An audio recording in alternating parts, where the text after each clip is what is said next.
خود بخوره نگاه مامانشو. این خیلی پروه. این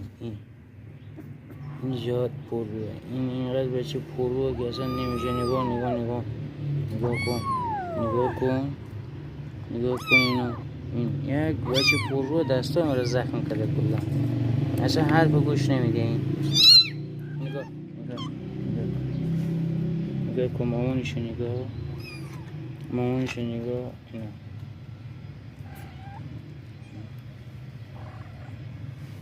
این خیلی بچه پروه.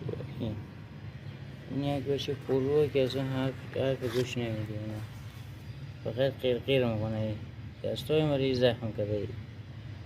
این اینقدر این مامانش هم یعنی مامانش میگه کار ندارم ولی این ول نمیکنه. این غیر میزنه که نگو. سر صدا داره. این تو بیا بایی که نگو. از همیشه نگاه یک کچلوش کار نداره. نگاه اینشی. این تو یک بیا بگی.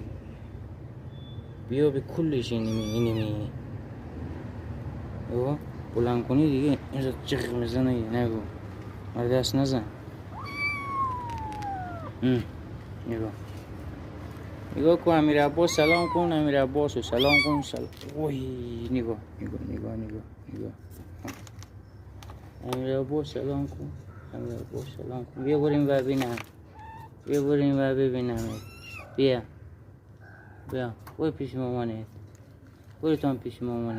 برو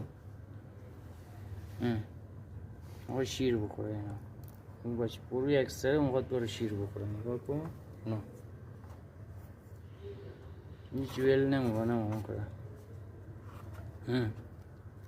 یک چاقلوگه هسته که نه مامان خورو ویل نمیکنه. چه کم نگاه میکنه. نگاه یک بچه پروه. یک بچه پروه که این هیچ کسی نمیکنه.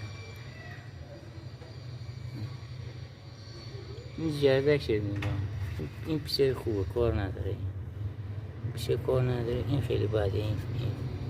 این یک بعد قول میکنه و بینا جیب میزنه اگه سر صدا میکنه. نگاه کن اینجا سر صدا میکنه.